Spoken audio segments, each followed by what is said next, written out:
Assalamualaikum warahmatullahi taala wabarakatuh. Halo guys, kembali lagi di channel Sekte Horor. Gimana kabar kalian semua? Coba absen-absen dulu nih. Malam hari ini kalian berada di mana? Kira-kira ada nggak nih yang lagi nonton video ini sambil rebahan gitu di kos-kosannya? Kalian harus hati-hati guys. Kenapa? Ada sesuatu yang akan membuat kalian takut. Nah, pas kali guys, malam hari ini tuh kita akan bercerita tentang kos-kosan. Sebagai orang yang kos, pastinya kita itu nggak akan tahu tuh bagaimana sejarah dari kos-kosan itu ya kan. Kalian nggak tahu kan bahwa waktu kita datang survei pun kita itu hanya bisa melihat kondisi bangunan, fisik bangunan, dan juga hanya bisa melihat bagaimana fasilitas-fasilitas yang diberikan kepada calon penghuni kos tersebut. Sedangkan untuk sejarahnya pernah terjadi apa, pernah kejadian apa di sana kita itu tidak pernah tahu. Dan gimana jadinya kalau kos-kosan yang kita tempati itu ternyata menyimpan kisah kelam. Kisah yang kejadiannya sudah lama, namun efeknya itu masih berasa sampai sekarang.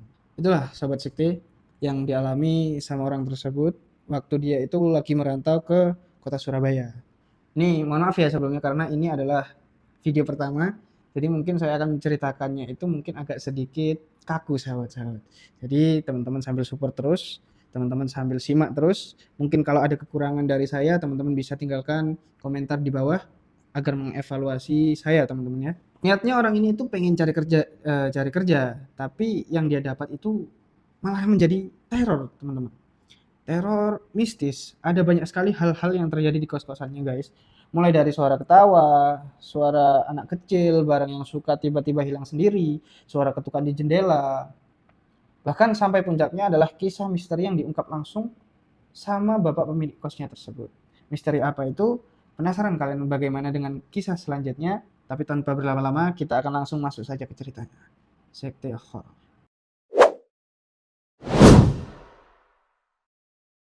Oke guys, jadi malam ini kisah kita ini akan tentang Bang Yayan dari suatu daerah di Jawa Timur.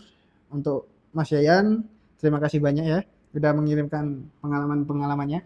Nah, jadi kisah ini tuh terjadi waktu Bang Yayan ini lagi merantau ke Surabaya, sobat. Jadi waktu dia itu lagi setelah lulus kuliah, si Yayan ini merantaulah ke kota Surabaya untuk mencari kerja gitu. Niatnya dia itu merantau untuk mencari kerja. Karena dia nggak punya kerabat di kota itu, dia nggak punya teman dekat, jadi dia ini harus ngekos lah di situ. Sendirian, ya nggak namanya nggak ada kerabat, nggak ada teman, nggak ada saudara siapapun. Jadi dia memutuskan untuk merantau lalu ngekos di tempat yang dia mau cari kerja itu. Mulailah dia ini kan nyari-nyari tuh info kos-kosan yang lokasinya yang berada di tengah kota. Tapi ternyata susah nih. Si Yayan ini mencari kos-kosan yang budgetnya pas untuk di kantong dia. Apalagi di area tengah kota gitu kan. Rata-rata harga kos-kosan di tengah kota itu pasti mahal-mahal teman-teman pastinya kan. Nah, sedangkan si Mas Yayan ini beliau itu harus berhemat karena dia kan ya bagaimana lah. Dia kan belum dapat kerja. Dia masih baru mau nyari, maka dari itu dia harus berpikir kalau ini saya gunakan uang ini untuk mencari kos yang mahal, wah ini nggak bakal sampai nanti dia buat nyari makannya gitu. Nah, akhirnya si Yayan ini minta tolong lah dia ke si Manda ini, pacarnya si Yayan. Si Manda ini pacarnya si Mas Yayan. Untuk bantu-bantu mencari kos-kosan di tempatnya dia ngerantau di situ. Dia tuh mau dibantulah pacarnya si Yayan ini mau ngebantu. Pada akhirnya dia nyari di kos-kosan satu persatu lewat Facebook, lewat Google gitu kan. Dan juga dia tuh sempat mencari di beberapa platform online lainnya. Dan setelah menyelam ke sana kemari, akhirnya si Manda ini ketemu juga nih satu kos-kosan yang nggak jauh dari pusat kota. Akhirnya si Manda ini bilang lah ke si Yan seperti ini. Yang aku nemu nih kos yang sesuai dengan kriteria kamu. Nama kosannya ini udah kita samarkan ya sahabat-sahabat. Nama kosnya ini adalah Kos Tarman. Kita sebut aja Kos Tarman karena ya untuk melindungi sebuah privasi orang juga. Cuman bangunannya ini sudah kelihatan tua yang mungkin udah lama nggak direnovasi. Lokasinya masih di tengah kota, tapi waktu dicek di Maps itu lokasinya ternyata kos-kosan ini di sekitar daerah perumahan gitu. Perumahan itu juga agak sepi. Lalu si Manda ini bilang, mau nggak kalau kita survei dulu, kata si Manda. Udahlah, nggak usah survei-survei, ribet aku bolak-balik ke sana. Udahlah ambil aja itu kos-kosannya, kata si Yayan ini. Udahlah tuh si Yayan pun langsung pindahan nih ke kos-kosan yang dimaksud si Manda, maksudnya yang sudah di booking sama si Manda. Waktu itu si Yayan ini lagi pindah sendirian. Dan ternyata betul yang dibilang kemarin itu, bahwasannya lingkungan di Kos Tarman ini termasuk sepi lah. Bangunannya besar, seperti rumah. Jadi bentuk kos-kosan ini itu bukan seperti kos-kosan pada biasanya, ya, yang banyak kamar-kamarnya. Jadi di kos-kosan ini, kos-kosan Tarman ini, dia itu seperti rumah, rumah mewah, tapi yang sudah lama tidak dirawat. Dari semua permukaan cat dindingnya itu ada warna tertentu, itu pun cat yang udah lusuh banget. Jadi catnya itu seperti udah kayak rumah lama, sudah seperti tidak terawat lah. Nah, pas pertama kali melihat kos-kosan itu, si Yayan ini udah mulai ngerasa nggak nyaman gitu guys. Tapi mau gimana lagi, udah terlanjur di booking ya kan. Udah juga nyampe di Surabaya, mau nyari kemana lagi kan guys. Yayan pun akhirnya menetapkan hatinya untuk ya udahlah ngekos aja di sini.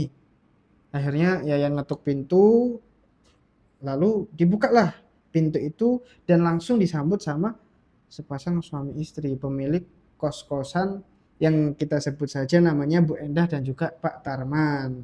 Ngomong-ngomong teman-teman, kos-kosan ini disebut Kos Tarman ya karena pemilik dari kos-kosan tersebut yaitu namanya Pak Tarman gitu ya guys.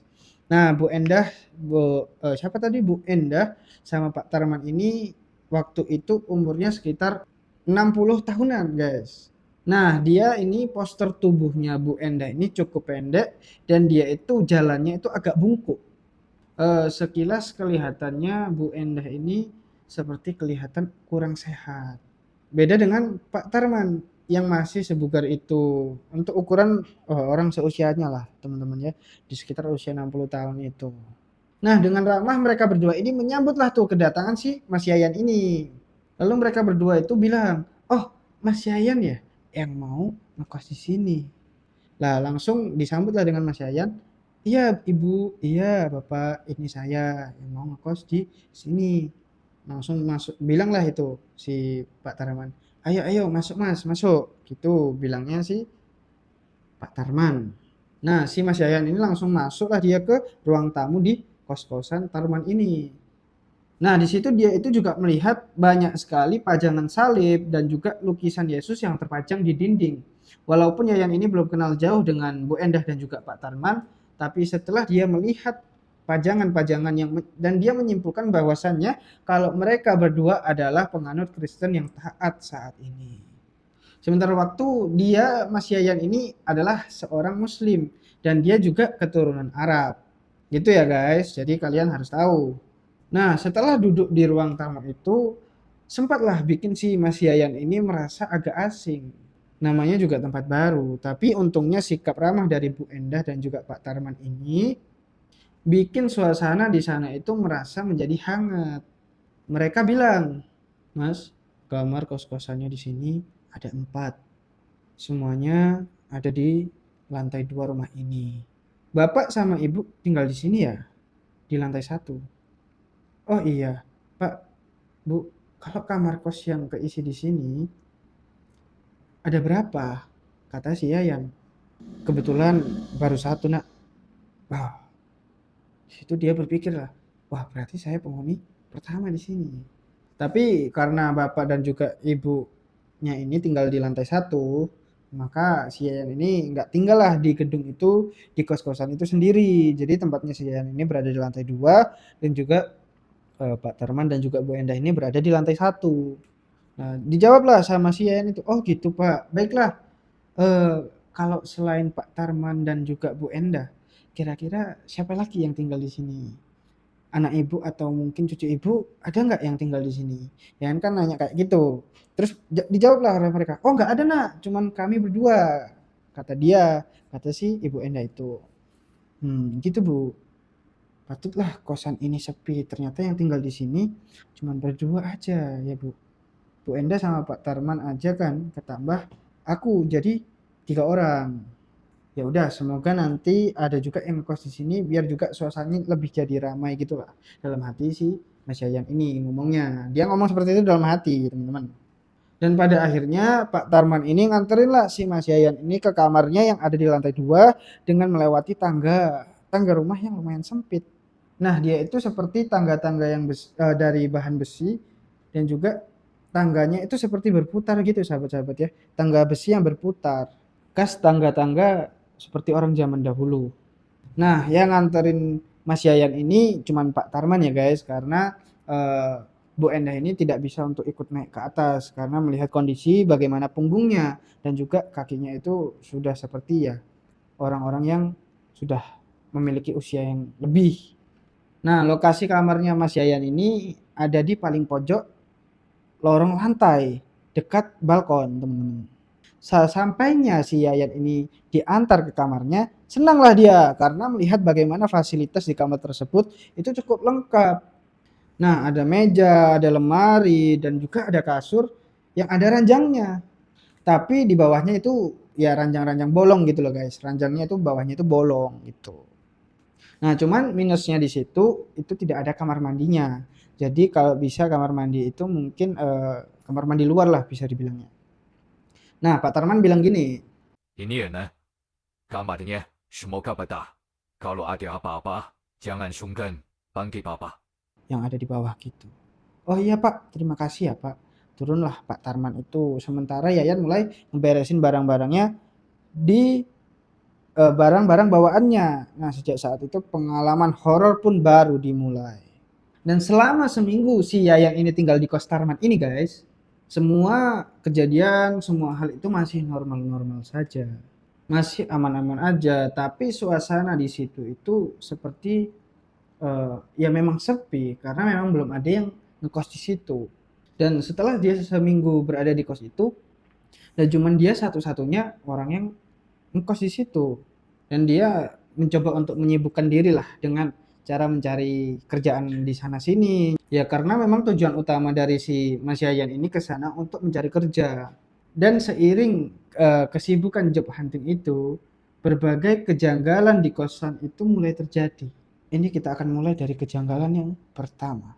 Jadi sebagai anak kos yang berhemat, si Yayan ini kan dia itu suka ngestok lumayan banyak mie instan, mie goreng, seperti mie kuah seperti itu. Waktu itu mie-nya si Mas Yayan ini ada sisa 3. Nah, ditaruhnya dia di atas meja. Tapi suatu hari waktu dia ini lagi balik dari interview kerja, Yayan ini notice, lah kok mie-nya itu hilang 1. Kok mie-ku tinggal 2? Perasaan kemarin masih 3, satunya kemana lagi nih? Dia batin itu kan, dia ngomong dalam hati seperti itu. Akhirnya Yayan cobalah nih untuk cari ke seisi kamar, samping meja, bahkan dicari-cari itu di bawah kasur itu nggak nemu. Akhirnya dia mikir, apa mungkin ada yang udah ambil ya? Atau aku sudah masak mie-nya ini nih. Kira-kira kemana ya? Tapi perasaan kok nggak ada masak, nggak ada makan mie deh kemarin. Apa perasaan aku aja yang lupa ya? Batinnya atau dia ngomong dalam hati seperti itu. Yayan akhirnya masih positive thinking nih guys. Dia nggak ngambil pusing dengan kejadian mie yang hilang itu. Karena ya cuman mie lah, mungkin dia lupa udah masak atau belum. Tapi beberapa waktu kemudian barang-barang yang lain itu juga mulai ikutan hilang. Jadi barang-barangnya itu tiba-tiba kayak berpindah sendiri. Kadang hilang, kadang pindah. Dan juga anehnya nih, contoh ya guys ya, yang nggak barang-barang ini tuh berpindah dengan tempat yang nggak seharusnya ditaruh di situ gitu loh. Jadi misalnya nih, aku punya tripod. Nah tripod itu selalu aku taruh di depan meja sini. Aku taruh depan komputer lah. Nah tapi suatu hari tripod itu hilang, nggak tahu nih dia di mana hilangnya. Terus tiba-tiba pada beberapa hari kemudian tripod ini ketemu berada tiba-tiba di bawah lemari. Kan aneh. Dan mikirlah si Yayan ini siapa nih yang ambil barang-barang aku? Kok bisa udah mulai hilang, udah mulai suka berpindah-pindah sendiri. Nah ini yang lebih anehnya lagi, setiap pagi, setiap aku beres-beres kamar di depan teras, kamar si Yayan itu selalu nemuin gumpalan rambut ya.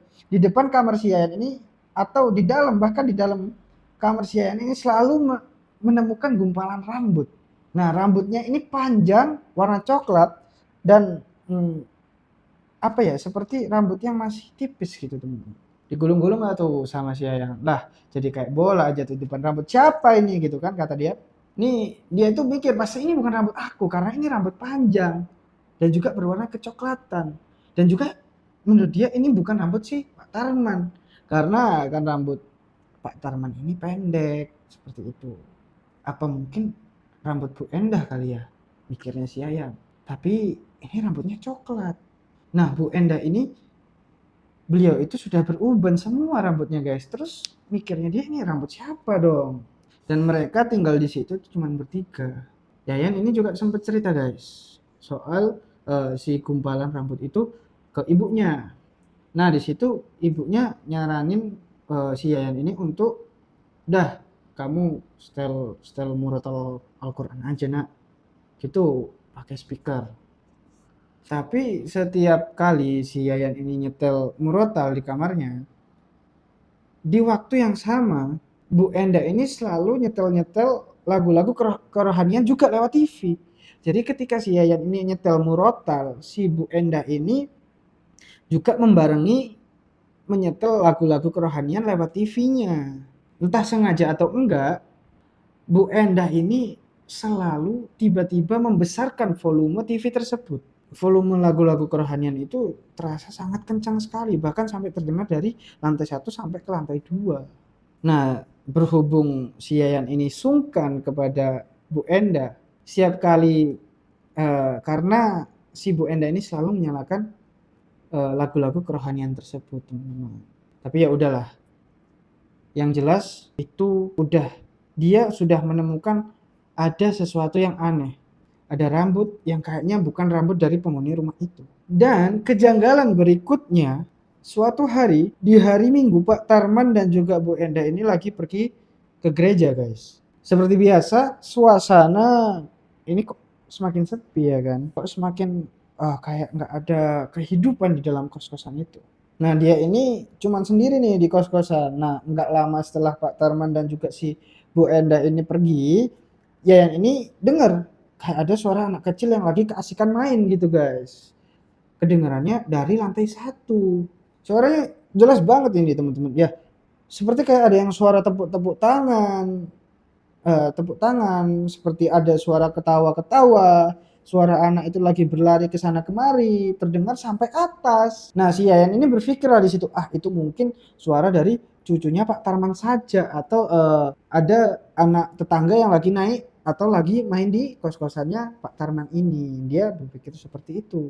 Tapi kepikiran juga, kapan nih datangnya sih anak kecil ini? Dan siapa yang bukain dia ini pintu? Sedangkan Pak Tarman dan juga Bu Endah ini sedang berada di gereja pada saat itu. Mungkin dia bisa aja nih datang dari tadi, cuman si Yayannya aja yang nggak ngeh, mikirnya si Yayan seperti itu. Cuman kepikiran juga nih, kok kenapa si anak kecil ini nggak dibawa ke gereja juga? Kok malah dibiarin sendirian berada di kos-kosan itu kan? Aneh jadinya, si Yayan ini makin overthinking lah dia di situ. Nah, meski dia itu heran dengan suara-suara seperti itu, dia itu tetap senang karena kebetulan Yayan ini lagi kangen adik-adiknya yang di rumah. Nah, makanya dari situ si Yayan ini inisiatif lah mau turun ke bawah ke lantai 1 untuk sekedar menyapa atau bermain dengan anak kecil atau dengan anak yang dia dengar itu tadi. Aku lagi kangen nih sama adik aku. Dan turunlah dia ke bawah. Sampai dia di bawah, heninglah di lantai 1 itu. Gak ada siapapun di sana, dan bahkan suara anak kecil yang dia dengar di lantai 2 itu tidak ada. Tiba-tiba kok hilang. Suara anak kecil itu kok hilang di lantai 1. Mana anak ini tadi ya? Sambil panggil-panggil. Gak ada siapa-siapa gitu ya kan di lantai 1 itu.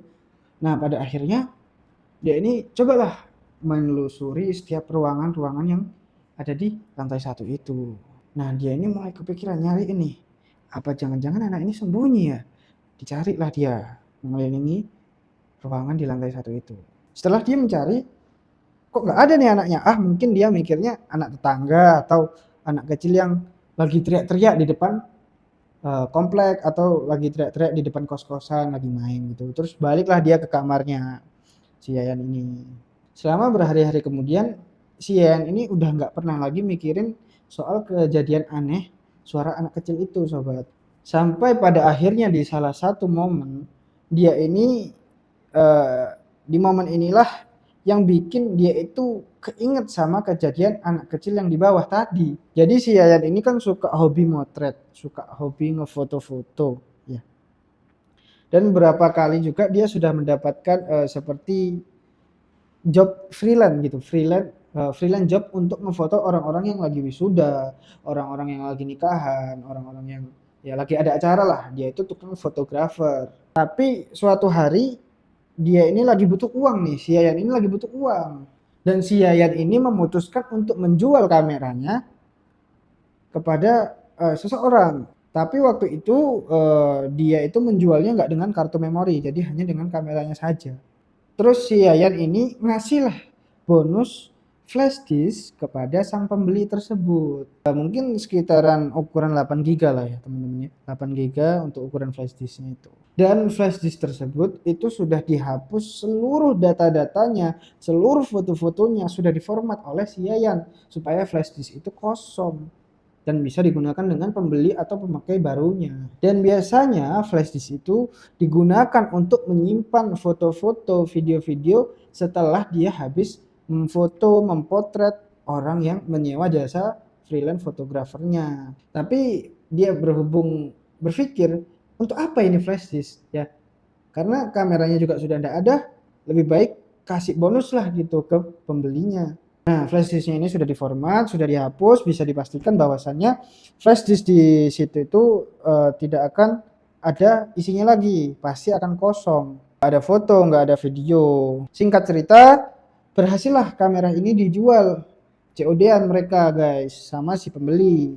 Nah, nggak lama setelah mereka selesai melakukan penjualan itu, bubarlah mereka pergi pulang masing-masing. Nah, setelah dapat duitnya, baliklah si Yayan ini ke kos-kosannya. Nggak lama dari balik setelah COD itu, si pembeli ini nelpon dan ngontak si Yayan lagi. Dia bilang, "Mas, ini flash disknya kok masih ada foto anak-anak kecil, Mas. Boleh aku hapus nggak?" katanya si pembeli itu. Kagetlah si Yayan nih, "Hah? Foto anak kecil?" Sedangkan flash disk itu sudah dia format.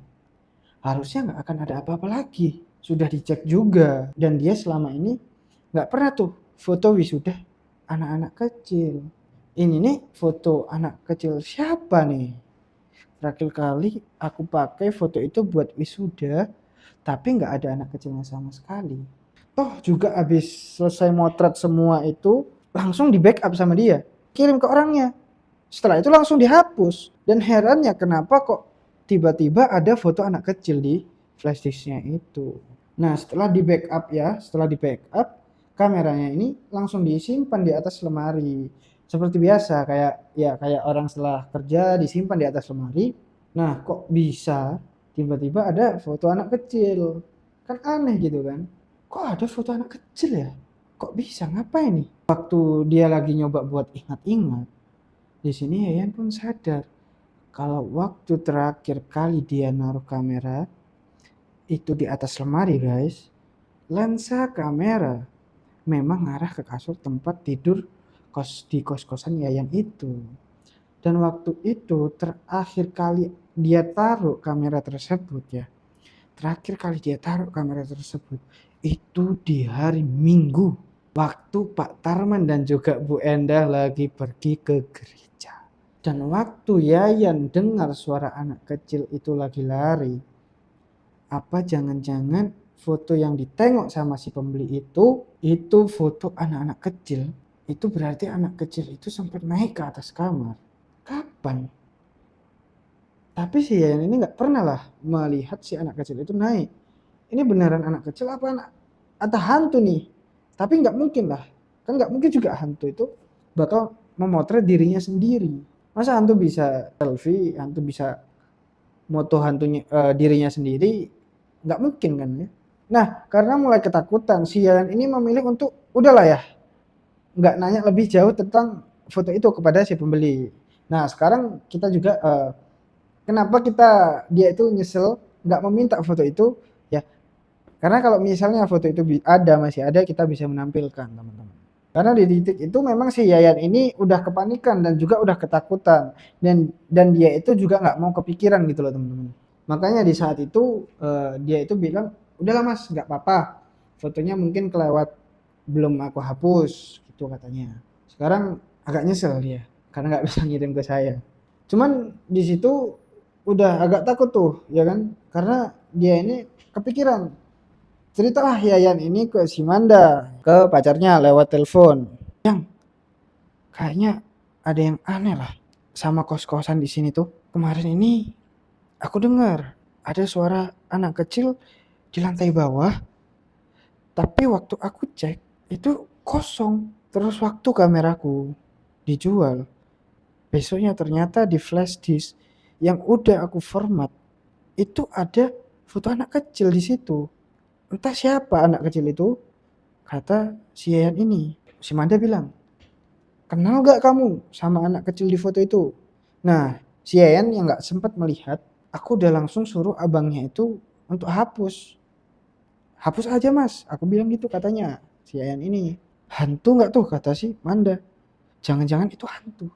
Jangan mikir aneh-aneh, itu paling cuma foto anak kecil yang lagi nyelip aja waktu lagi motret, kata si Manda. Tapi perasaan si Yayan ini nggak enak, macam seperti ada yang salah dengan kos-kosannya ini. Soalnya kok kayak relate gitu loh.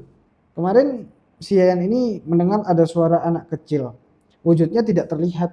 Besoknya ada foto anak kecil di flashdisk yang jelas-jelas sudah diformat. Si Manda bilang, udah yang tenang, itu cuman perasaan kamu aja, kata si Manda.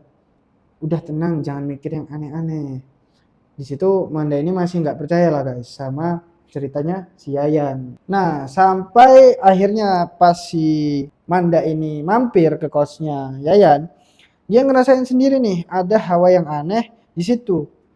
Beberapa bulan setelah Yayan ini ngekos di sana, Manda ini nyamperin lah guys ke Surabaya. Manda sama si Yayan ini mau main keluar nih. Tapi mereka itu si Manda ini mampir dulu ke kosan untuk ambil barang-barang. Manda ini nggak ikut masuk. Dia cuma nunggulah di teras depan lantai bawah di taman teman-teman. Nah dan disitulah pertama kalinya si Manda ini melihat langsung kos-kosan yang dia rekomendasikan kepada Yayan kemarin. Dia itu cuma melihat hanya dari HP. Diperhatiin, Manda ini memang melihat di lingkungan sekitar kos-kosannya itu sepi. Dan si Manda ini juga bilang, nggak enak hawa di situ. Manda ini ngebatin di hatinya, ada yang aneh nih sama kos-kosan ini. Sambil dia terus merhatiin kos-kosan. Ada yang nggak betul nih. Sampai pandangan matanya si Manda ini beralih ke satu jendela yang menghadap langsung ke teras depan. Di situ Manda melihat ada perempuan, tubuhnya pendek, ngebungkuk, lagi berdiri di belakang jendela itu. Yang dimana di dalam rumah ini, tengoklah perempuan ini kepada Manda. Jadi perempuan ini yang dilihat Manda membalas melihat ke Manda, tapi dia nggak senyum dengan muka yang enggak gitu, yang kayak nggak suka gitu kepada Manda.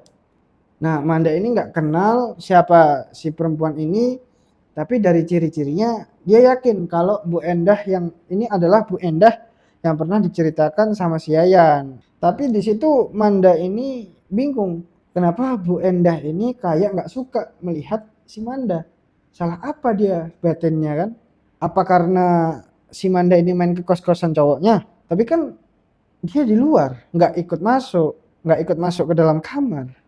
Selama sekian menit si Manda dan juga ibu itu beradu tatap, udah agak deg-degan nih si Mandanya. Dia nggak berani ngomong apa-apa kepada si Mas Yayan ini. Untungnya nggak lama dari itu si Mas Yayan ini keluar, tapi Mas Yayan ini nggak sadar kalau ada Bu Endah di situ. Jadi Yayan ini dia cuman main langsung keluar, set naik motor.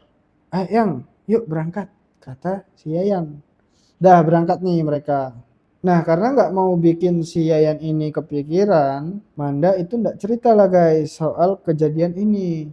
Takut nanti cowoknya ini makin ketakutan. Pergilah mereka jalan-jalan di hari itu. Nah, karena makin hari makin nggak enak lah si hawa di rumah atau di kamarnya si Yayan ini. Yayan kepikiran nih buat pindah kamar kos-kosan. Dia nggak mau di kamar itu. Kenapa? Kok nggak sekalian pindah kos-kosan aja? Lagi-lagi karena memang karena uang guys urusannya. Waktu itu Yayan juga belum dapat lah kerjaan tetap. Harus tetap hemat dengan sisa tabungan yang ada. Dan selain itu Yayan juga ngerasa mungkin hawa nggak enaknya itu cuman ada di kamar itu. Makanya dia memutuskan untuk pindah kamar. Karena kan juga kamar yang awal itu dia itu di paling pojok. Nah, mungkin dia ngerasanya agak kayak gimana gitu ya. Nah, si Yayan ini pengen pindah ke kamar yang lebih dekat dengan akses tangga supaya depan kamarnya itu langsung tangga. Cuman entah kenapa guys, kamar yang udah dia incar itu selalu digembok. Kamar-kamar yang lain itu enggak digembok sama Pak Tarman ini. Hanya kamar yang diincar oleh si Yayan itu dari dulu dari awal dia menetap di situ itu selalu digembok. Jadi kadang-kadang si Yayan ini bisalah melihat seisi kamar yang tidak digembok itu kecuali kamar yang digembok. Jadi dia sebelum mutusin untuk pindah ke kamar itu, dia mintalah Pak Tarman ini, Pak, aku mau pindah kamar, boleh nggak? Itu dicek dulu kamarnya. Pak Tarman ini ngebuka pintu kamar kedua, aroma lembab sama pengap langsung keluar dan langsung nyengat ke hidung si Mas Yahya. Padahal isi kamarnya lengkap juga guys. Masih ada kasurnya. Lengkap lah sama fasilitas kayak kamar sebelum-sebelumnya. Tapi kondisi di kamar itu seperti tidak terawat. Kayak lusuh banget. Tapi dari semua kejadian yang udah semua keadaan yang tidak terawat ini, yang paling bikin Yayan shock adalah di permukaan lantai baru ini jelas terlihat seperti ada jejak kaki anak kecil yang berjalan ke arah jendela kamar. Jejak itu berhenti tepat berada di depan jendela. Tapi anehnya nggak ada jejak arah putar balik guys. Jadi jendela itu terkunci rapat. Nggak mungkin juga ada anak kecil yang jalan loncat dari atas ke bawah. Jadi dari jejaknya tuh kelihatan kayak si anak kecil ini jalannya nembus keluar jendela gitu. Nah, Yayan ini langsung bilang, Pak, saya nggak jadi pindah lah Pak. Loh, kenapa kok nggak jadi nak? Ini kamarnya memang agak kotor, tapi nanti Bapak bersihin kok. Kata Pak Tarman. Udah Pak, nggak usah. Saya di kamar lama aja. Dan akhirnya dia tetap milih tinggal di kamar yang lama dengan semua hawa yang tidak enak. Biarlah dibanding dia di situ. Nah, biar si Yayan ini nggak kesepian di kamar lamanya ini, dia pun memutuskan untuk memelihara 2 hamster. Satu warna putih dan juga satu warna abu. Tiap malam dia ini suka tuh video call sama si Manda untuk nunjukin si hamster itu. Sampai pada suatu hari si Yayan ini baru aja pulang dari interview. Dia balik ke kamar, begitu masuk ke kamarnya, dia mau main dengan si hamster. Waktu dicek ke kandangnya guys, mati pula si hamster itu yang warna putih. Badannya udah kaku. Padahal ketika pagi dia itu sehat-sehat aja. Dan akhirnya Yayan ini bingung. Kenapa ini? Kenapa kok bisa mendadak mati? Terus besoknya gantian lah si Abu yang mati. Tapi Abu ini lebih kasihan lagi matinya guys. Dalam keadaan kaku. Tapi perutnya bolong. Ini macam seperti ada yang sengaja nih mainin perutnya si Abu. Waktu itu bukan takut. Tapi dia seperti curiga. Apa jangan-jangan ada yang suka diam-diam masuk ke kamar dia. Atau itu hantu. Tapi nggak mungkin. Ini pasti perbuatan orang ini. Dan jangan-jangan selama ini barang-barang si Yayan yang suka hilang itu dicuri sama orang ini. Di situ dia udah nggak kepikiran lagi nih soal teror-teror gaib. Dia bilang dia langsung curiga dengan manusia. Tapi siapa? Pak Tarman. Masa Pak Tarman? Mungkin Bu Endah. Nggak mungkin lah Pak Tarman ini baik banget kok selama ini. Terus ngapain juga dia itu sampai mainin hamsternya si Yayan kayak gini. Tapi siapa lagi orang yang bisa naik ke sini? Nggak ada juga bukti yang buat si Yayan ini untuk menyalahkan orang kan. Karena nggak ada bukti apa-apa, akhirnya dia itu ambil tuh bungkus kain, ya, dikuburlah si Abu ini di taman bawah. Tapi di sini Yayan itu udah mulai curiga. Gangguan yang dia alami di kos-kosan itu ulah orang, terutama kejadian hamsternya. Ada lagi nih guys, kejadian yang lebih parah lagi. Jadi pada suatu hari si Yayan ini lagi sendirian di kos-kosan karena Pak Tarman tuh lagi nemenin Bu Endah ke rumah sakit. Nah dia ini memang sengaja nggak nutup pintu kamarnya, Sobat Sekti. Toh karena dia ini cuman pergi ke minimarket dan keadaan di situ pun sepi, nggak ada orang sama sekali. Nah pas Yayan ini balik lagi ke kos-kosannya, dia lihat pintu kamarnya ini tiba-tiba udah ketutup. Herannya dia nih, kok pintunya ketutup? Jangan-jangan ada orang nih, fix ini pasti ada orang yang masuk. Nah akhirnya pelan-pelan si Yayan ini ngedeketin ke pintunya, mau langsung dibuka itu pintu, tapi belum sempat pintu itu kebuka, baru jalan berapa langkah, tiba-tiba dari dalam pintu itu suara ada yang seperti menggedor. Dor, dor, dor, gitu. Wastafirullah. Oh, kan bener ini. Ada orang nih di dalam, kata si Yayan. Yayan langsung teriak lah dia di situ. Woi, siapa? Ngapain kau ada di dalam kamar aku? Keluar kau, cepat keluar. Siapa kau? Itu dia bilang si Yayan ini kan. Hening lah di situ, hening. Gak ada jawaban dari dalam. Lalu si Yayan ini langsung teriak lagi. Siapa woi? Woi, cepat kau keluar. Ngapain kau ada di sini? Karena takut si orang yang ada di dalam ini berbuat macam-macam, Yayan langsunglah tendang itu pintu. Waktu pintu itu kebuka, kosong, nggak ada siapapun di dalam.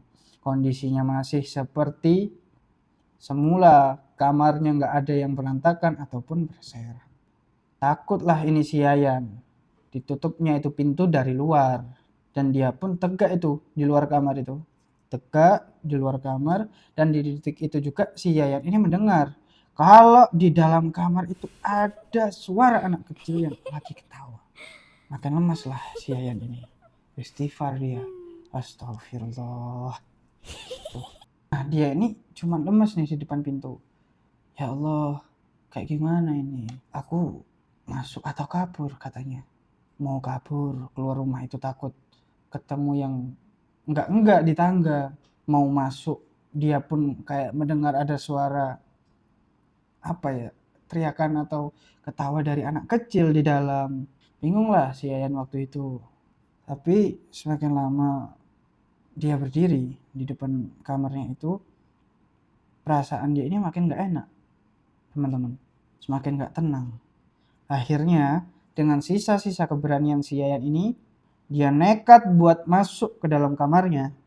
Bismillah, ya Allah, assalamualaikum. Langsung dia kunci rapat-rapat itu kamar dan dia diam di balik pintu. Jangan ganggu aku capek, digituin sama si Yayan. Gak bisa dia itu main ninggalin kos-kosannya itu, karena kembali lagi dia ini harus menghemat uang sisa tabungannya. Karena uang tabungan si Yayan ini sudah menipis katanya. Dia coba untuk tenangin diri. Setelah agak tenang, Yayan ini mulai ketiduran nih dia nih. Mulai ketiduran. Baru pas mau tidur, pas kayak mau masuk tidur, lelapnya tidur, tiba-tiba dengar nih suara anak kecil dari kolong kasur. Astagfirullah, kata Yayan. Apa nih? Itu dia udah ketakutan setengah mati, tapi dia juga penasaran. Suaranya jelas sekali seperti berada di bawah kolong kasurnya si Yayan ini. Dia beraniin lah untuk mengintip ke kolong kasur tersebut. Ditengoknya itu, dilihatnya dia pelan-pelan ke bawah, deng, kosong. Tapi guys, bisa kalian tebak apa yang Yayan temukan di bawah kolong kasurnya. Di dalam kolong kasurnya yang kosong itu, ya, di bawah kolong kasurnya itu ada barang-barang Yayan yang selama ini hilang, itu semua terkumpul berada di bawah kolong kasurnya itu, teman-teman. Kok ada di sini? Belum hilang rasa bingungnya si Yayan ini. Tiba-tiba gelas kaca yang ditaruh di atas meja jatuh ke lantai. Dan gelasnya itu enggak pecah. Gelasnya tuh kayak jatuhnya tuh kayak jatuh natural, yang disengajain, kayak ada yang mainin guys. Dan juga kalau misalnya gempa masih masuk akal.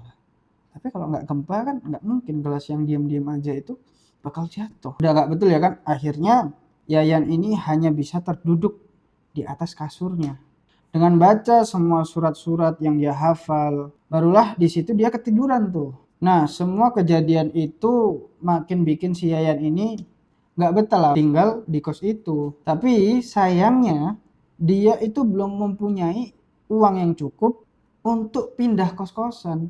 Karena dia juga belum mendapatkan pekerjaan. Terpaksa tinggal di sana, harus lebih berani untuk tetap berada di kos-kosan Pak Tarman ini.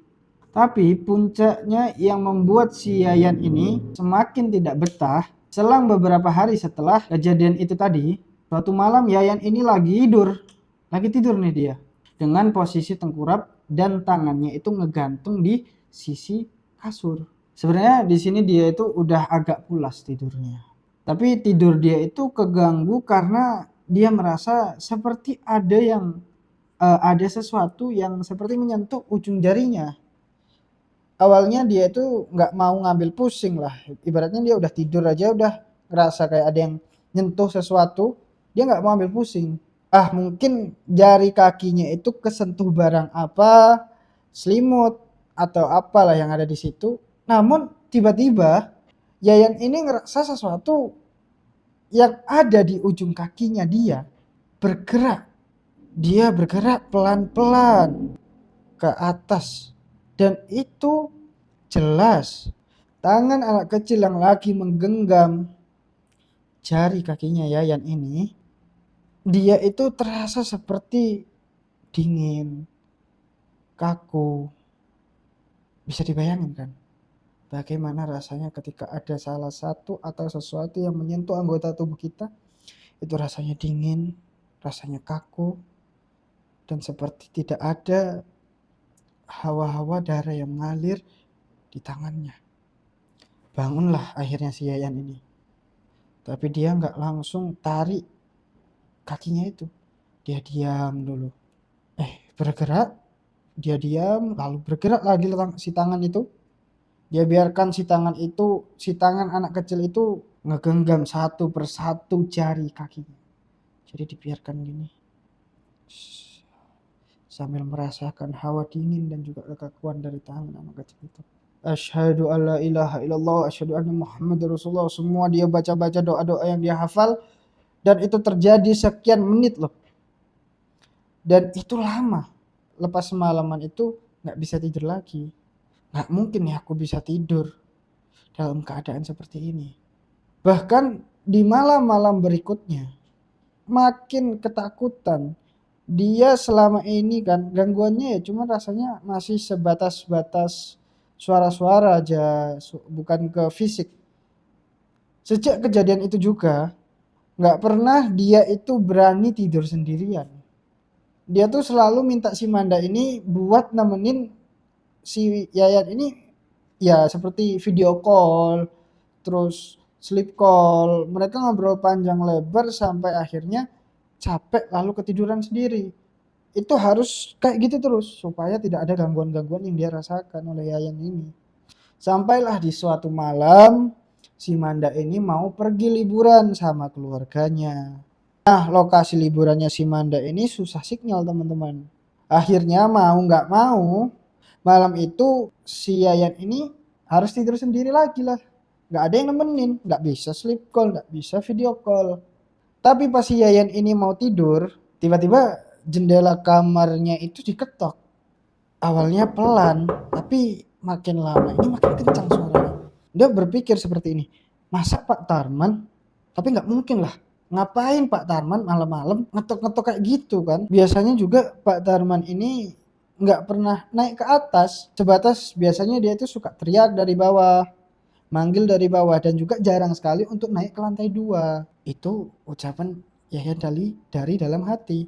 Yayan pun akhirnya bingung nih, mau nelpon si Manda tapi susah buat dihubungin. Akhirnya di situ Yayan hanya bisa istighfar dan meringi ketakutan. Akhirnya nggak lama suara itu hilang. Lama-lama dia berpikir, ah ini udah nggak beres ini gangguan ini, pokoknya habis ini aku harus pindah dari sini, kata si Yayan.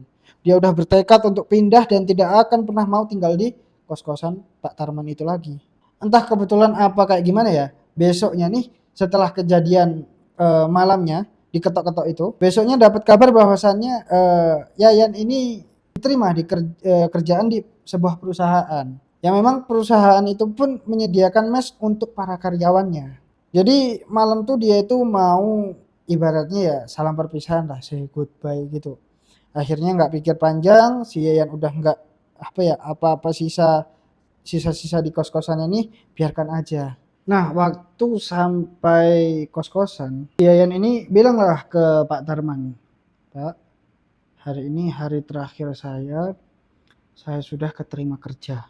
Saya sudah dapat tempat mes juga. Hari ini saya pindah. Seperti itu dia bilang. Nah, di situ Pak Tarman ini bertanya, kamu pindah beneran karena kerjaan kan, Nak? Apa mungkin ada masalah di kos-kosan ini makanya kamu pindah? Begitu ini sama si Pak Tarman. Oh, enggak kok, Pak. Memang saya mau pindah. Malas dia itu kan ngejelasin panjang lebar ke Pak Tarman. Dari situ Pak Tarman itu hanya tersenyum. Terus nggak lama dia bilang, Bapak tahu kok, Bapak paham kalau kamu pengen pindah dari lama. Dari lama kan kamu pengen pindah, kata Pak Tarman seperti itu. Si Yayan pun ini kaget dan nggak tahu mau jawab gimana guys. Bapak tahu Yayan sering diganggu kan selama ini, katanya. Iya Pak, sering diganggu saya. Bapak tahu dari mana? Kata Yayan seperti itu. Mau tahu kejadian yang sebenarnya? Ngangguklah si Yayan di situ, teman-teman. Mau Pak? Disitulah baru Pak Tarman ini mulai menceritakan semuanya tentang misteri yang menyelimuti kos Tarman tersebut. Jadi berdasarkan cerita dari pihak Pak Tarman, dia sama istrinya Bu Endah ini memang udah lama tinggal di rumah itu. Rumah yang sekarang itu sebagiannya ya disewakan buat kos-kosan.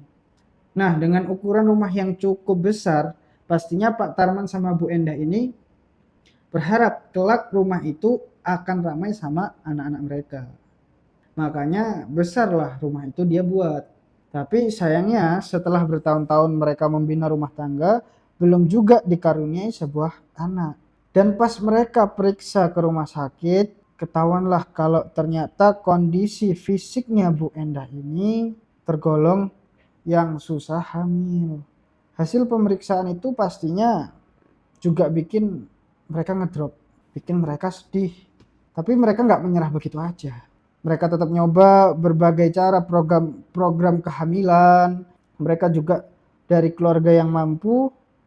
Sampai akhirnya waktu Bu Endah itu berusia sekitar 35 sampai 36 tahun, kabar baik yang mereka tunggu-tunggu akhirnya datang. Bu Endah sama Pak Tarman ini betul-betul ngejaga banget ya kandungan ini sebaik-baik mungkin. Nggak kerasa 9 bulan pun berlalu. Bu Endah melahirkan seorang anak perempuan yang cantik, yang sehat, namanya adalah Eka. Keberadaan Eka ini juga udah jadi sumber kebahagiaan di rumah mereka.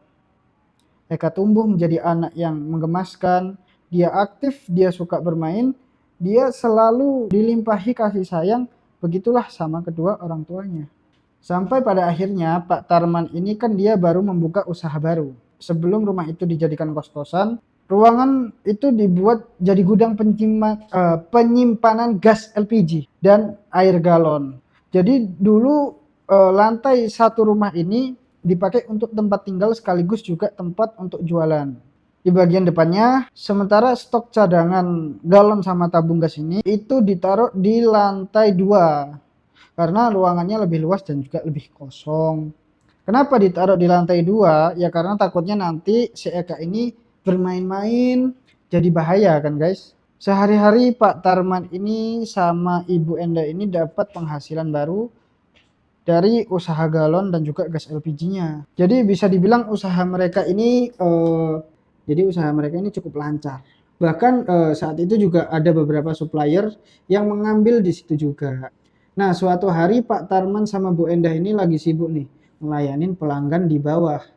Mereka nggak sadar kalau Eka yang waktu itu sudah berumur sekitar 5 tahun, dia itu naik ke lantai 2, main sendiri di gudang penyimpanan tabung gas itu. Mereka memang sengaja menaruh tabung gas itu di tempat penyimpanan gudang supaya niatnya Eka ini tidak bisa main ke sana. Dan mungkin mereka mengira nggak akan pernah bisa dijangkau sama si Eka kan. Cuman gara-gara hari itu mereka betul-betul sibuk. Mereka kecolongan. Naik Eka tuh ke atas, lewat tangga naik ke atas. Entah apa yang dilakukan oleh si Eka di sana hingga membuat tabung gas ini bocor, teman-teman. Keluarlah bau gas yang sangat nyengat dan langsung memenuhi seisi ruangan gudang. Nah, kebetulan di situ Eka juga nggak bisa keluar dari ruangan itu. Kenapa nggak bisa keluar? Karena berhubung pintu gudang itu macet. Dan endingnya seperti yang bisa kalian tebak, teman-teman. Eka meninggal di dalam gudang gara-gara keracunan gas. Waktu itu Pak Tarman dan juga sama Bu Endah ini masih belum sadar kalau Eka ini nggak ada di lantai bawah. Waktu itu pelanggan sudah pada pulang, sudah pada selesai belanjanya. Barulah si Pak Tarman dan juga Bu Endah ini mencari keberadaan si anak perempuan itu, yaitu si Eka. Nah, karena mereka cari ke sana kemari nggak ketemu, paniklah mereka berdua ini. Satu-satunya tempat yang belum mereka cari, yaitu berada di lantai atas.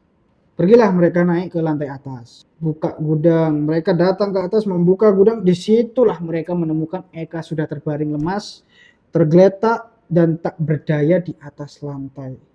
Dan disitulah Pak Tarman melihat kalau Eka anak satu-satunya, anak perempuan kesayangannya, jasadnya sudah tergeletak di atas lantai, teman-teman. Pak Tarman langsung bilang, anakku Eka, anakku. Pecahlah langsung tangis di situ. Pak Tarman langsung ngeluarin gas yang bocor tuh ke tempat yang aman. Sementara Bu Endah cuma bisa duduk lemas sambil memeluk itu jasad.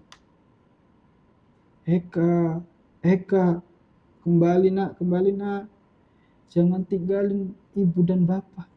Bisa kalian bayangkan, begitu kematian Eka ini langsung bikin Bu Endah sama Pak Tarman sangat terpukul. Makanya waktu Eka meninggalkan mereka juga mereka itu juga ngerasa bersalah. Mereka menyesal karena mereka nggak ngejaga Eka dengan baik.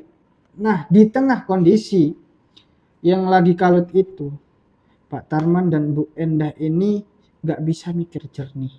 Mereka pengen Eka ini bisa kembali lagi, entah kayak gimana caranya. Disitulah mereka kepikiran sesuatu yang sangat-sangat fatal dan juga salah.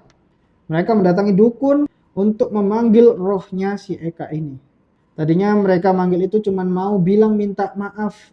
Hanya ingin menyampaikan pesan meminta maaf kepada sang anak bahwasanya ayah dan ibu tidak bisa menjaga kamu dengan baik. Tapi setelah pulang dari dukun, berbagai keanehan mulai terjadi di dalam rumah itu. Barang-barang berpindah sendiri tanpa ada sebab. Sering terdengar suara ketawa Eka, suara tangis Eka, dengar suara langkah kaki anak kecil.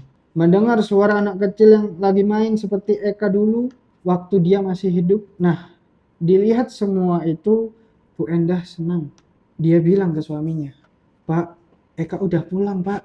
Ini pasti Eka nih, Pak. Syukurlah, Pak, Eka pulang." Bu Endah menganggap semua kejadian itu tadi sebagai tanda bahwasannya si Eka ini memang betul-betul pulang.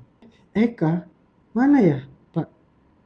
Kok hari ini ibu belum mendengar suara ketawanya si Eka? Eka lagi main di mana, Pak? kok ibu belum mendengar nih suara ada anak-anak lari. Biasanya kan ibu mendengar Pak, kalau setiap jam segini Eka itu selalu berlarian. Bu Endah juga dengar deh. Pak Tarman pun mendengar. Pokoknya di sini Bu Endah itu selalu menunggu kehadiran si Eka. Sampai akhirnya di suatu hari Bu Endah ini lagi bercermin. Tiba-tiba muncul sosok Eka di belakang dia. Pantulan dari cermin itu. Wajahnya Eka yang nampakin diri dengan baju putih yang lusuh. Rambutnya basah, nutupin muka. Kulitnya ngelupas kayak habis kebakar gitu. Dan darah berada di dalam sekujur tubuhnya. Melihatlah wujud anaknya yang seperti itu, Bu Endah hanya bisa terdiam kaku beberapa menit. Beberapa menit kemudian hilanglah sosok Eka ini. Baru ambleslah di situ pingsan Bu Endah. Pak Tarman nemuin istrinya pingsan, langsung dibawa ke rumah sakit dan mencoba untuk menenangkan. Dan ini awal mula kenapa Bu Endah bisa jadi sering sakit-sakitan setelah kejadian itu. Sejak saat itu, kesehatannya Bu Endah ini nggak pernah balik kayak semula. Selalu sakit-sakitan. Nah, karena keberadaan sosok Eka ini membahayakan istrinya, mereka ini sepakat baliklah ke dukun. Mereka bilang, "Bah, kami udah cukup senang melihat Eka mampir ke rumah. Kami udah minta maaf. Kami juga udah ngucapin selamat tinggal sama si Eka. Tapi sekarang rasanya Eka masih ada di dalam rumah kami. Dan kami khawatir ke depannya malah jadi bahaya. Tolonglah Mbah, gimana caranya biar Eka ini tenang di alam sana." Seperti itu. Pak, Bu, bukannya kalian sendiri yang meminta Eka itu pulang kan? Dan Eka juga sudah setuju untuk ikut sama kalian. Ini sudah tidak bisa dibatalkan. Selamanya Eka akan tetap hidup berdampingan bersama kalian.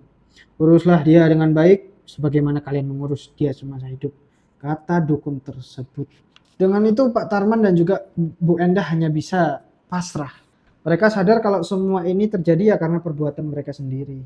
Nggak ada pilihan lain, sampai mati pun mereka akan tetap mengurus Eka. Jadi gitu yang diceritakan Pak Tarman ke si Yayan. Saya yakin Eka sudah tenang di alam sana. Saya nggak tahu wujud siapa yang disampaikan di sini, tapi memang dia semenyerupai itu sama anak saya. Ya mau nggak mau itulah yang terjadi di sini.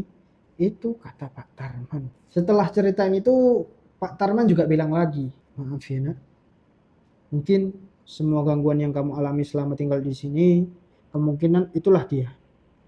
Kamu sering kan melihat Ibu Endah kalau jalan ngebungkuk, itu dia lagi gendong Eka. Cuman kamu yang tidak bisa melihat sosoknya. Eka juga sering cerita soal kamu nak. Katanya dia sering main di kamar kamu. Pas pacar kamu datang, Eka juga yang kasih tahu kami. Maaf ya nak, kalau keisengan Eka bikin kamu takut," ucapannya Pak Tarman tadi. Yayan cuma bilang, "Pantesan Pak, seringkali merasa kayak ada anak kecil di kamar saya. Itu Eka kah Pak?" "Iya nak." Berarti selama ini yang mengganggu si Yayan ini adalah arwah atau roh dari Eka itu. Eka itu kayaknya dia suka main di kamar itu. Memang soalnya kamar itulah yang jadi gudang gas LPG. Dengar itu lemas Yayan ini. Nah, dia penjelasan Pak Tarman ini bikin Yayan ngerasa semua itu kayak masuk akal gitu loh. Makin gak mau lagi lah si Yayan ini itu tinggal di kos Tarman itu. Untung banget kerjaan yang baru didapatkan oleh si Yayan ini menyediakan mes kantor. Dan sejak saat itu dia atau si Yayan ini sudah tidak pernah diganggu lagi dengan makhluk-makhluk seperti itu. Jadi itu adalah pengalaman horor yang dialami oleh Mas Yayan ini selama tinggal di kos Tarman. Sebenarnya masih banyak juga kejadian lainnya guys. Bukan cuma teror dari sosok Eka, tapi juga ada sosok-sosok yang lain sih. Sebenarnya cerita ini tuh sedih kan ya. Karena sebenarnya sosok anak kecil yang tadi itu dipaksa untuk tetap hidup, yang harusnya dia itu udah hidup tenang di alamnya sana. Oke, mantap untuk teman-teman ya semuanya. Terima kasih, sekian dulu video dari cerita ini. Jika ada saran ataupun kritik dan yang mau berbagi cerita bisa kirimkan email ya, bisa komen di bawah. Nanti insya Allah mungkin akan saya respon. Dan juga ini adalah video pertama saya Semoga teman-teman semua suka dengan cerita yang saya bawakan malam hari ini, dan teman-teman semua bisa support, bisa terus bantu dukungannya, like dan juga subscribe-nya. Mungkin itu saja ya. Tungguin, saya bakal upload video cerita horor lagi. See you.